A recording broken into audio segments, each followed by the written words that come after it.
Hello and welcome back to another video. Today we're going to be talking about the next snowstorm here in parts of the northern plains and the Great Lakes, as well as a possible I-95 corridor snowstorm. If you want to hear about that, stay tuned. That we'll be talking about that in the later part of this video once we get to the long-range models.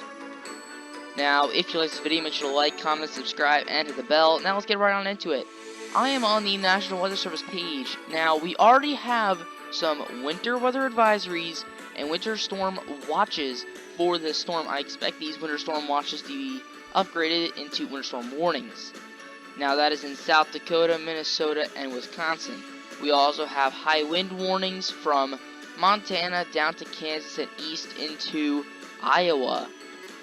That's a big part of the storm system, as well as the cold that will be coming in behind it. Now let's go right to the NAM and talk about this storm. So we have this low pressure here in Canada. Right now, mostly a rain event, but as we continue to see, look at this right here. You see these blue lines? Those indicate cold air, and that's pouring into the US behind this low pressure. Then we start to see that blue show up, that is snow. Now this low pressure is still in Canada. It'll move down to the south, then we start talking about that blizzard conditions. But watch these black lines here. If those get really close together, we have a higher chance of seeing blizzard conditions. So we see that low pressure form right there. Now you get plenty of snow on that back half.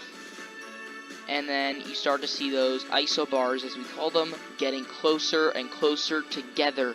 Now, the fact that this low pressure stalls out right here in the central part of the country actually helps develop those blizzard conditions.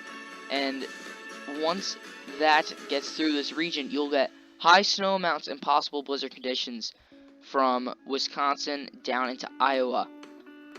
Now, this system will eventually move to the east here. You start to see those really cold temperatures form a pocket here from Montana down to Louisiana and east to Pennsylvania. Now you have this cold front right over here. There will be a low pressure forming there eventually, but right now we have this pocket of cold air that this low pressure is generated, and that is kind of fueling this snow event. Now we get this second low pressure off the coast of North Carolina, or that's probably right on the coast. That'll be moving to the northeast. Now, for the northeast, probably going to see mostly a rain event here. There is a possibility for some freezing rain in areas that have been a bit colder over the past few days, but I think most of the area will be seeing mostly rain, except for interior parts of New York and the higher elevations of New England, which could see some snowfall, but that changes over pretty quickly. Now, behind that low pressure comes a huge area of cold air from Montana all the way out to the Atlantic. Now, that could set up our next system, and we're going to talk about that right now. So if you're here for a possible I-95 corridor snowstorm, this is where you want to start paying attention, because we're going to get into the global models. Alright, so this is the GFS. This is the 18Z model. So let's talk about this. Alright, so right after this low pressure moves out, we kind of get a few of these smaller snowstorms. Could see a little bit of flurries in the I-95 corridor, not much. Now we start to get this snowstorm right here. Low pressures in California, south of California, Baja California. That moves through Mexico, through New Mexico, and into Texas.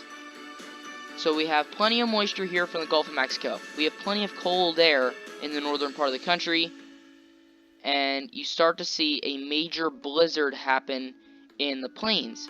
Now, in past model runs, that continued into the northeast. In this model run, you see that low pressure is just too weak to sustain some real cold air, and you don't get much. Now, that is one scenario, and we see that play out in more recent model runs of the GFS. Now, if we go back to earlier on Wednesday, we had the 6Z model. That showed a major winter storm Scott-like storm, where most of the area will start off with some wintry precipitation, and then you get more of a southern New England storm with that low pressure very close to areas such as New York, Philadelphia, and DC. Then New York could tap into a little bit of snow on the back end. And it was showing major snowfall totals with that storm system. If we go over here, and we go over here, you can see that areas in southern New England, Massachusetts, Connecticut, southern New York could see 10 to 14 inches. But New York, you're going to see 3, and Boston will probably see 6 or 7 in this scenario. But if we go to recent model runs, you'll see that that snow is just not there. That significant snowfall moves back to the west, where you can see 45 inches of snow. That's crazy. But you can see maybe 1 to 2 inches of snow. Now, the European model showing a different scenario here. So after that snowstorm moves through, we get another Clipper system here. Doesn't really do much. Then we get this next low pressure here in Louisiana. That moves to the north. You get some snow on the northern side, and then you can see DC, you're kind of right on the borderline, as you usually are with these storms, between mix and snow. Then you get Philadelphia, New York, Boston, all in the snow. Now, albeit the European model is not forecasting a lot of snow, it's showing most of the snow to be happening right in here. But areas of the I-95 corridor could be seeing 3 to 6 inches, which is still significant compared to last year.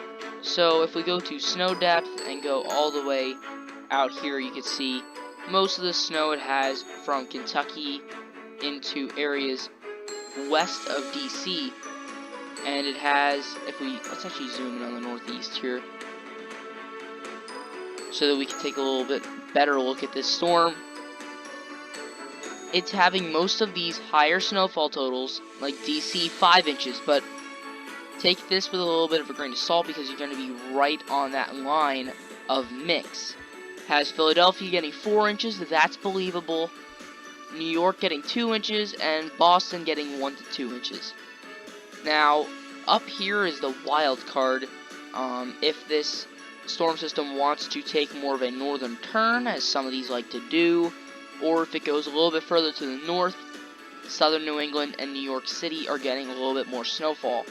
If it wants to take the southern route, then you get this scenario here. And now, it can also take a more inland route, and then you get areas that are very used to getting snowfall, getting snow. So, what do you think is going to happen with this storm system? Comment in the comment section down below. But that's all I have for today. Thank you guys for watching. I'll see you guys next time.